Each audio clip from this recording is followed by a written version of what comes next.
when you wake up in rehab at 15 years old and you meet people who are potentially you in 30, 40 years, and most of them are dead now or have still got problems, you kind of wake up and think, fuck, do I want this life?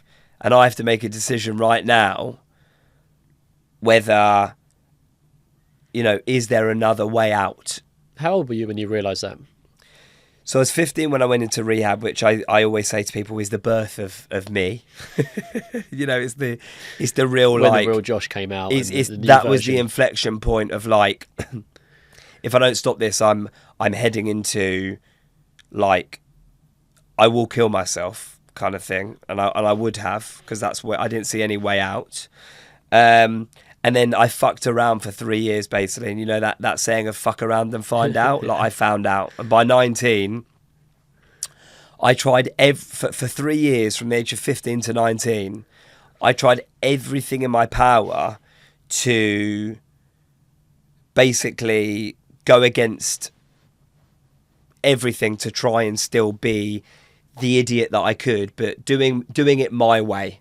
And listen, I'm very, very fortunate, and this is a critical part of my story, which is I walked into the rooms of Alcoholics Anonymous, which for a 15-year-old kid is a bit strange. You don't really, if you don't know about that world, it's it's a strange world, and it can feel a bit cult-like, but actually it's probably I believe it's one of the greatest gifts known to the human race, because everyone has some form of addiction. And I believe that doing the 12 steps of Alcoholics Anonymous is the only way that I've been able to stay clean, and the only way that I've been able to live a bridge to normal living.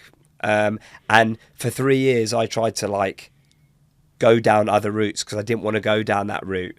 And actually, just by sitting in a circle with a group of addicts and alcoholics and talking about your story, I've got a saying that strangers saved my life. I walked into a room at 15 years old of randomers who weren't getting paid, but just had a similar problem to me. They were addicts, and all they want to do is help you.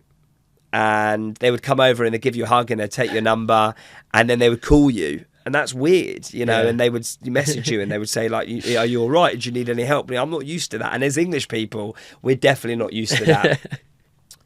But, what being sober and what recovery has showed me is that there is a world out there where it doesn't matter where I am in the world, someone somewhere is there to help me. So there's a meeting anywhere in the world. I can be in... I can be anywhere. I can be in Australia, I can be in LA, I can be in Spain.